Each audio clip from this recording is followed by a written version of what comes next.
keadaan sehat walafiat ya, dan tetap semangat baru belajar di rumah. Nah, sebelumnya kita sudah belajar materi cara perkembangbiakan pada tumbuhan dan hewan ya. Nah, kita sekarang melanjutkan materi yaitu langkah-langkah dalam perkembangbiakan pada tumbuhan. Nah, anak-anak bisa melihat dan mengamati video berikut ini. Anak-anak, hari ini kita akan belajar subtema 3 dengan pembelajaran IPA, yaitu langkah-langkah dalam perkembangbiakan pada tumbuhan. Sebelumnya, kita sudah belajar tentang perkembangbiakan pada tumbuhan, yaitu secara generatif dan secara vegetatif. Coba Bu Titi mau tanya, siapa yang masih ingat apa itu perkembangbiakan generatif dan perkembangbiakan vegetatif? Nah, perkembangbiakan generatif yaitu perkembangbiakan tumbuhan melalui perkawinan sel kelamin jantan atau biasa disebut dengan benang sari dan sel kelamin betina atau bisa disebut dengan butik. Nah, perkawinan vegetatif itu sendiri perkembangbiakan tumbuhan tanpa adanya perkawinan. Anak-anak, pada kesempatan kali ini Bu Titi akan menyampaikan materi yakni langkah-langkah perkembangbiakan vegetatif buatan. Yang pertama adalah mencangkok. Ada tahap-tahapan dalam mencangkok. Ya. Yang pertama, dahan dikupas sampai terlihat bagian putihnya. Yang kedua, dahan yang bersih ditutup dengan tanah humus. Yang ketiga, dahan dibungkus dengan plastik dan diberi lubang-lubang kecil. Yang keempat, setelah beberapa hari, akar akan muncul di dahan yang ditutup plastik tersebut. Yang kelima, dahan dipotong dan dipindahkan ke pot atau di tanah. Itu langkah-langkah dalam mencangkok.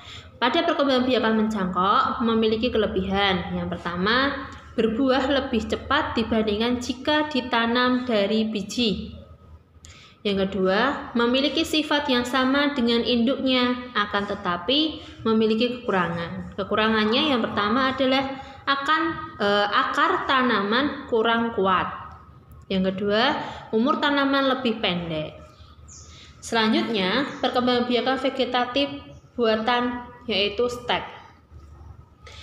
Dalam tahapan stek, syarat utamanya itu adalah tumbuhan yang dapat distek masih memiliki mata tunas dari bagian tumbuhan.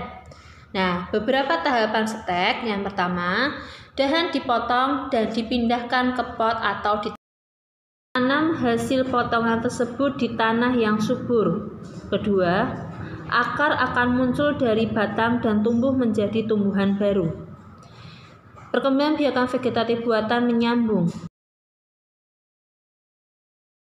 Nah, tujuan dari menyambung itu sendiri yaitu menggabungkan sifat-sifat unggul dari dua tanaman sehingga diperoleh tanaman yang memiliki sifat-sifat unggul. Nah, langkahnya yang pertama, sambungkan kedua batang tanaman lalu ikatkan dengan plastik. Yang kedua, potonglah batang tanaman berbentuk huruf V untuk batang bawah. Potonglah batang tanaman berbentuk huruf V terbalik untuk batang atas. Yang selanjutnya adalah okulasi. Tujuan memperoleh tanaman yang memiliki sifat unggul, gabungan dari dua sifat tanaman yang baik. Sedangkan langkah-langkahnya, yang pertama adalah iris kulit batang induk. Yang kedua, iris kulit tanaman yang memiliki tunas selebar irisan pada tanaman induk lalu tempelkan pada tanaman induk. Yang ketiga, ikatkan ke bagian atas dan bawah tunas dengan plastik. Tunas yang ditempel akan tumbuh. Yang kelima adalah merunduk. Merunduk atau membenamkan bagian batang suatu tumbuhan di dalam tanah. Caranya hampir sama dengan perkembangbiakan secara geragih. Nah, salah satu tanaman adalah tanaman stroberi. Ada syarat utama yakni masih memiliki batang yang mudah dibengkokkan.